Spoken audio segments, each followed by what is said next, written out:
ಸ್ನೇಹಿತರೆ, ನಾನು ಕಾಂಪಿಟೇಟಿವ್ ಎಕ್ಸಾಮ್ಗೆ ಸಿದ್ಧತೆಯನ್ನು ಮಾಡ್ಕೊಳ್ಳಲಿಕ್ಕೆ ಒಂದು ಸಣ್ಣ ಪ್ರಯತ್ನವನ್ನು ಮಾಡ್ತಾಯಿದ್ದೀನಿ ಸ್ನೇಹಿತರೆ. ಯಾಕಂದರೆ ಇನ್ನು ಮುಂದೆ ನಮ್ಮ KPSC ಆಗಿರ್ಬೋದು, KE ಸಾಕಷ್ಟು ಸರ್ಕಾರಿ ನೌಕರಿಗಳನ್ನು ಬಿಡುವ ಸಾಧ್ಯತೆ ತುಂಬ ಹೆಚ್ಚಾಗಿರೋದರಿಂದ ಈಗಲಿಂದಲೇ ಒಂದು ಸಿದ್ಧತೆಯನ್ನು ನಡೆಸಿದರೆ ಒಳ್ಳೆಯದಂತೇಳಿ ನನಗೆ ಅನಿಸಿತ್ತು. ಆದ್ದರಿಂದ ಭಾಳ ದಿನ ಆಗಿತ್ತು ನಾನು ಈ ಕಾಂಪಿಟೇಟಿವ್ ಎಕ್ಸಾಮ್ನ ಓದೋದನ್ನು ಬಿಟ್ಟು ಇವಾಗ ಮತ್ತೆ ಶುರು ಮಾಡಬೇಕಂತೇಳಿ ಮಾಡಿದ್ದೀನಿ ಸ್ನೇಹಿತರೆ. ಈಗಾಗಲೇ 500 ಗ್ರಾಮ ಆಡಳಿತ ಅಧಿಕಾರಿ ಹುದ್ದೆಗಳಿಗೆ ಒಂದು ನೋಟಿಫಿಕೇಷನ್ನ ಹೊರಡಿಸಿದ್ದಾರೆ. ಆದಷ್ಟು ಅತಿ ಶೀಘ್ರದಲ್ಲಿ ಬಿಡ್ತೀವಿ ಅಂತೇಳಿ. ಅದರಿಂದ ನಾನು ನೋಡಿ ಸ್ನೇಹಿತರೆ, ಬೆಳಗ್ಗೆ ಎದ್ದು ಭಾರತ ಸಂವಿಧಾನವನ್ನು ಓದಲಿಕ್ಕೆ ಶುರು ಮಾಡಿದ್ದೆ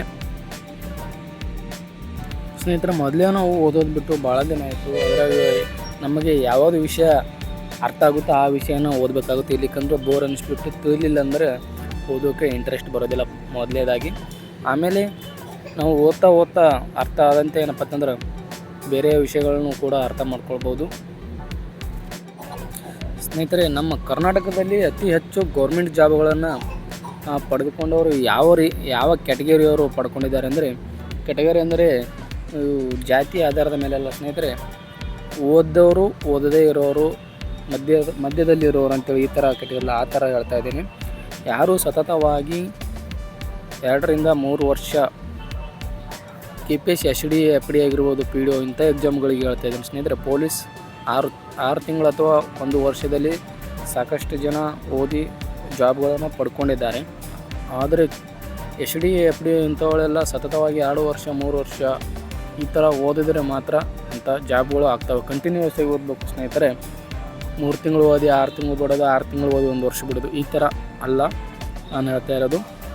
ಅದರಿಂದ ಈಗಂತೂ ಮೆಂಟಲ್ ಎಬಿಲಿಟಿ ಸ್ನೇಹಿತರೆ, ಇದು ಈಶ್ವರ್ಗಿರಿ ಅವರ ಪಾಠಶಾಲೆ ಅಂತೇಳಿ ಒಂದು ಯೂಟ್ಯೂಬ್ ಚಾನಲ್ ಎಲ್ಲ, ಈಶ್ವರ್ಗಿರಿ ಸರ್ದು ಅವರ ಒಂದು ಕ್ಲಾಸ್ಗಳನ್ನು ಕೇಳ್ತಾ ಇದ್ದೀನಿ. ಯಾಕಂದರೆ ನಾವು ಪುಸ್ತಕಗಳನ್ನು ನೋಡಿ ಮೆಂಟಲಿಟಿ ಬಿಡಿಸಿದ್ರೆ ನಾವೇ ಮೆಂಟಲಾಗಿ ಹೋಗ್ತೀವಿ. ಆ ಥರ ಇರ್ತವೆ ಕ್ವಶನ್ಗಳು. ನಮಗೆ ಅರ್ಥವಾಗೋ ರೀತಿ ಯಾವುದೇ ಇರುತ್ತೋ ಬೇಸಿಕ್ ಮೆಥಡ್ಗಳನ್ನು ತಿಳ್ಕೊಳ್ಳಿಕ್ಕೆ ಪ್ರಯತ್ನವನ್ನು ಮಾಡಿದ್ದೀನಿ ಸ್ನೇಹಿತರೆ. ಆದ್ದರಿಂದ ಈ ಕ್ಲಾಸ್ಗಳನ್ನು ಕೇಳ್ತಾ ಇದ್ದೀನಿ. ಅದು ಕೇಳಿದರೆ ಸ್ವಲ್ಪ ಇಂಪಾರ್ಟೆಂಟ್ ಯಾವುದಿರುತ್ತೋ ಅದನ್ನು ತಿಳ್ಕೊಂಡು ಈಸಿ ಅನಿಸುತ್ತೆ ಸ್ನೇಹಿತರ ಮೆಥಡ್. ಯಾರೋ ಒಬ್ಬರು ಬುದ್ಧಿವಂತರು ನನಗೊಂದು ಮಾತು ಹೇಳಿದ್ರು ಸ್ನೇಹಿತರೆ, 100 ಪುಸ್ತಕಗಳನ್ನು ಓದೋದಕ್ಕಿಂತ ಒಂದೇ ಪುಸ್ತಕವನ್ನು 100 ಬಾರಿ ಓದಬೇಕಂತೇಳಿ. ಅದು ಎಷ್ಟು ಇಂಪಾರ್ಟೆಂಟ್ ಅಂದರೆ, ನಾವು ಎಷ್ಟು ಒಂದೇ ಪುಸ್ತಕ ಇರಲಿ ಅಥವಾ 2-3 ಪುಸ್ತಕಗಳಲ್ಲಿ ಅವುಗಳನ್ನೇ ನಾವು ರಿಪೀಟ್ ಮಾಡಿ ಓದ್ತಾ ಇದ್ದರೆ ನಮಗೆ ಜಾಸ್ತಿ ನೆನಪು ಉಳಿತವೆ.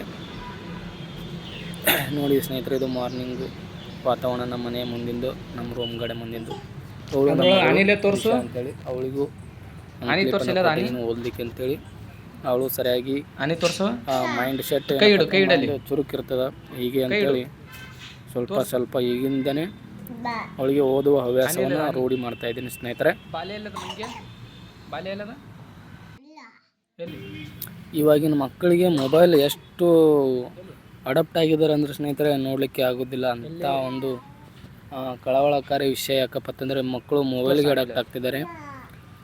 ಇವಳು ಸಹ ಮೊಬೈಲ್ ಕಂಡ್ರೆ ಎದ್ದು ಬಿದ್ದು ಓಡಿ ಬರ್ತಾಳೆ ಸ್ನೇಹಿತರೆ.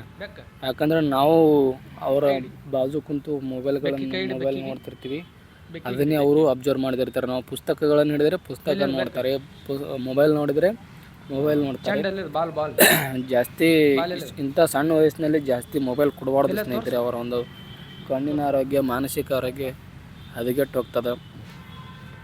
ಅದರಿಂದ ನಾವು ಭಾಳಷ್ಟು ಅವಾಯ್ಡ್ ಮಾಡ್ತಾಯಿದ್ದೀವಿ ಅವಳಿಗೆ ಮೊಬೈಲ್ ಕೊಡೋದನ್ನು. ಇಲ್ಲ ಚಂಡ ನಾಯಿ ಇಲ್ಲದ. Very good. ಕೋಳಿ ಇಲ್ಲದ, ಕೋಳಿ ಇಲ್ಲದ ಅಲ್ಲದ. ಗುಡ್. ಶೇಬು ಇಲ್ಲದ ಕಾಯಿ ಅತಿ ಮಾಡ್ತಾವ. ಶೇಬು ಕಾಯಿ ಇಲ್ಲದ, ಬಾಲದದು ಶೇಬು. Very good. ಅರಿವತ್ತವ.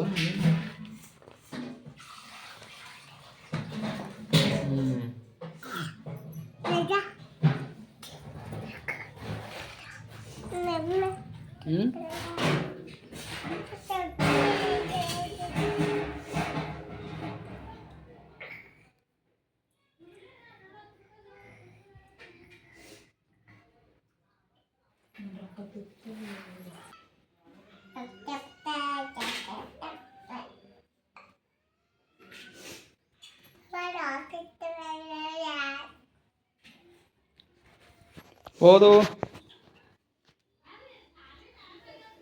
ನಿದ್ದೆ ಹೊಂಟದನು.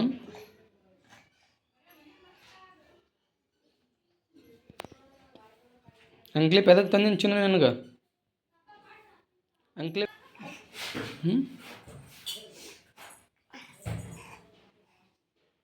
ಏನು ಬಲೆ?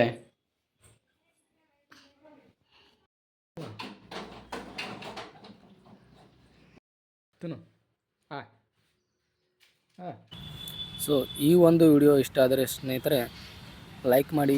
ಇನ್ನೂ ಯಾರು ನಮ್ಮ ಚಾನಲ್ ಸಬ್ಸ್ಕ್ರೈಬ್ ಮಾಡಿಲ್ಲ ಮಾಡಿರಿ ಸ್ನೇಹಿತರೆ. ಧನ್ಯವಾದಗಳು ಸ್ನೇಹಿತರೆ ಈ ಒಂದು ವಿಡಿಯೋ ನೋಡಿದ್ದಕ್ಕಾಗಿ.